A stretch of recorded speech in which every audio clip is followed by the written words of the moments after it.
നമ്മുടെ സമ്പത്ത് തകർത്തു നോക്കും, നമ്മുടെ മക്കളെ മരിപ്പിച്ചു നോക്കും, നമുക്ക് രോഗങ്ങൾ തരും. ഇങ്ങനെ ഓരോ പരീക്ഷണങ്ങൾ അള്ളാഹു നമുക്ക് തരും. പക്ഷേ ഈ പരീക്ഷണങ്ങളൊക്കെ ജീവിതത്തിൽ കടന്നു വരുമ്പോ അവൻ എന്തേ പറയണമെന്നറിയുമോ? ഇന്നാ ലില്ലാഹി വ ഇന്നാ ഇലൈഹി റാജിഊൻ. അതാ അള്ളാഹു അങ്ങനെയുള്ള മനുഷ്യന്മാരിൽ നമ്മളെ പെടുത്തുമാറാകട്ടെ. ഇതൊക്കെ വരുമ്പോഴവൻ എന്താ പറയണമെന്നറിയോ? ജീവിതത്തിൽ ഇത്രയും വലിയ പ്രയാസങ്ങളും പ്രതിസന്ധികളും ജീവിതത്തിൽ കടന്നു വരുമ്പോൾ അവൻ പറയും ഇന്നാ ലില്ലാഹി വ ഇന്നാ ഇലൈഹി റാജിഊൻ. എല്ലാം അള്ളാഹിന്റെ അടുത്തോട്ട് തന്നെയല്ലേ തിരിച്ചു പോകണ്ടേ? അതന്നെ, എനിക്കെന്ത് പേടി? പോയാ പോകട്ടെ, വന്നേ, മരിക്കേണ്ട സമയത്ത് മരിക്കും. രോഗമുള്ളവരുണ്ട്, ക്യാൻസർ വരുമ്പോ, രോഗങ്ങൾ വരുമ്പോ കരയും നിലവിളിയും. രോഗമുണ്ടെങ്കിലും ഇല്ലെങ്കിലും മരിക്കേണ്ട സമയത്ത് മരിക്കും. അള്ളാഹു ഈമാൻ തരുമാറാകട്ടെ. നമ്മളൊക്കെ ഒന്ന് എഴുന്നേറ്റ്.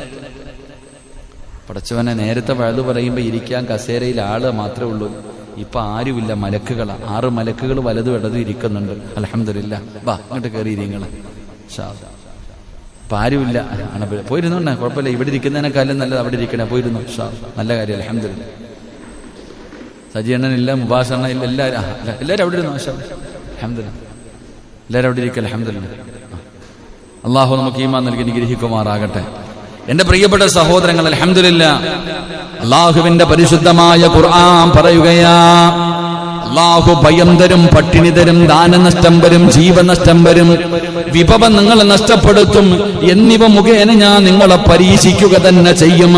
അത്തരം സന്ദർഭങ്ങളിൽ ശ്രമിക്കുന്നവർക്ക് സന്തോഷ വാർത്ത അറിയിക്കുമെന്ന് അള്ളാഹുവിന്റെ വിശുദ്ധമായ ഖുർആൻ പറയുകയാ. എന്റെ പ്രിയപ്പെട്ടവരെ, നബി ഹുറൈറ റളിയല്ലാഹു തആല അൻഹു അന്ന റസൂലുള്ളാഹി സ്വല്ലല്ലാഹു അലൈഹി വസല്ലം ഖാൽ ലാ യസാലുൽ ബലാഉ ബിൽ മുഅ്മിനി ഫീ നഫ്സിഹി വ ബലദിഹി വ മാലിഹി ഹത്താ യൽഖല്ലാഹു വ മാ അലാ. അല്ലാഹുവിന്റെ പ്രവാചകൻ സ്വല്ലല്ലാഹു അലൈഹി വസല്ലം തങ്ങൾ പറയുകയാണ്, ഒരു സത്യവിശ്വാസിക്ക് സത്യ